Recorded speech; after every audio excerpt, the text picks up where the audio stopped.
My name is Laura.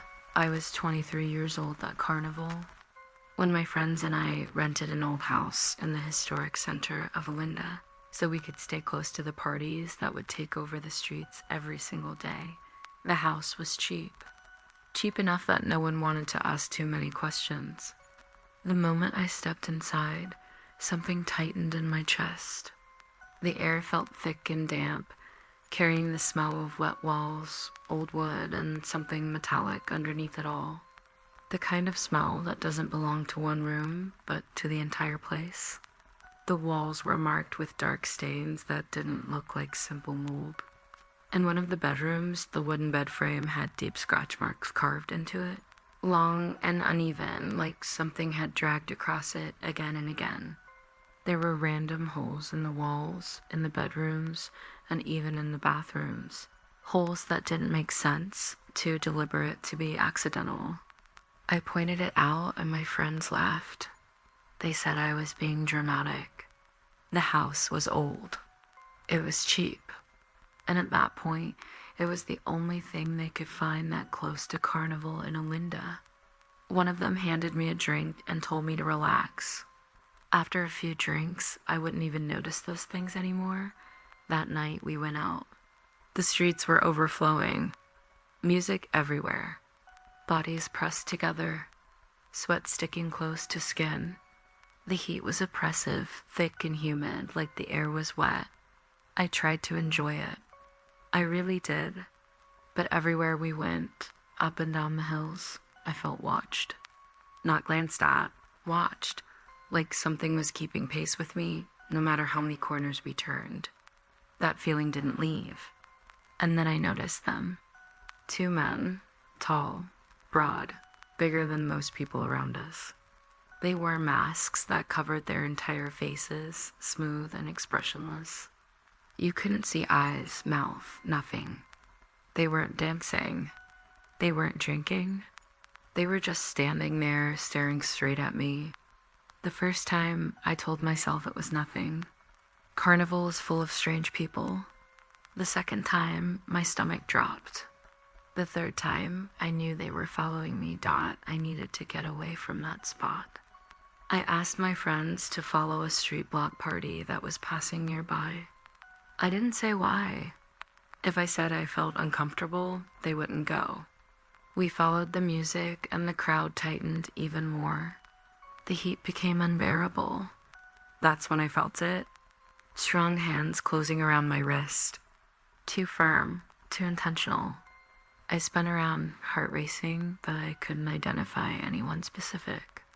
Just bodies, paint, costumes. I yanked my arm free and kept walking, pretending nothing happened. My breathing started to feel wrong, shallow, heavy. I got dizzy. Within minutes, I lost sight of my friends. The crowd carried me forward without asking. I let the Boko pull me along, hoping I'd spot them ahead. That's when the feeling came back.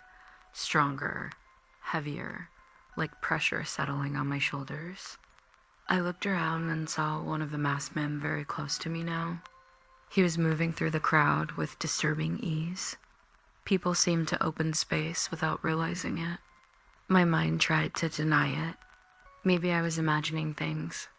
I changed direction, followed another line of the same logo, convinced I'd escaped. For a few seconds, it felt better. Then large hands gripped my waist. I froze. I turned and nearly collapsed when I saw the mask inches from my face. At the same moment, the other man stood directly in front of me, blocking any path forward. That was when the thought hit me.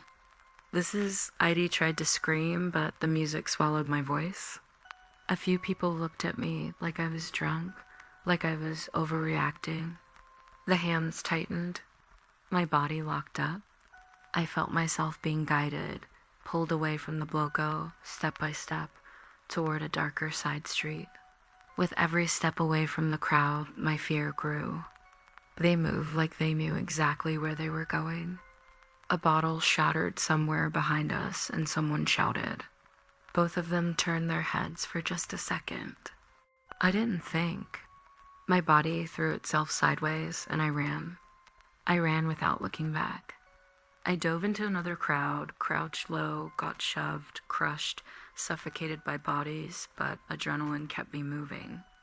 I ran and walked and pushed until I had no idea where I was. Eventually, my phone vibrated. My friends finally reached me. We agreed to meet at a gas station.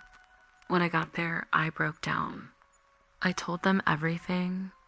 They tried to calm me down. They said it was probably just guys trying to hook up, that I scared myself too much. I tried to explain it wasn't like that. It felt wrong. It felt dangerous. The next day, they insisted we go out again, but to calmer areas. I gave in. Slowly, I started to relax.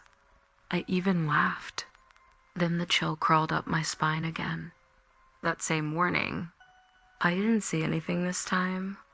Still, I went back to the house alone. I wasn't in the mood anymore. The house was dark, silent, too silent for carnival night. As I changed clothes, I heard footsteps in the hallway. Slow, heavy. I called out. No answer. The light flickered. I heard something scratch the wooden bed frame, right where I had seen the marks before. The metallic smell returned, stronger than before. I locked myself in the bathroom. On the other side of the door, I heard breathing, calm, controlled, waiting, then silence. My friends came back later, loud and laughing, breaking the tension like nothing happened. I didn't tell them about that night. We left early the next morning. To this day, I don't know if what followed me started in the streets, or if it was already waiting inside that house. I only know that since that carnival, whenever music gets too loud and crowds get too tight, I feel that same pressure again. Like something is close, watching, waiting for the moment I don't listen to my body.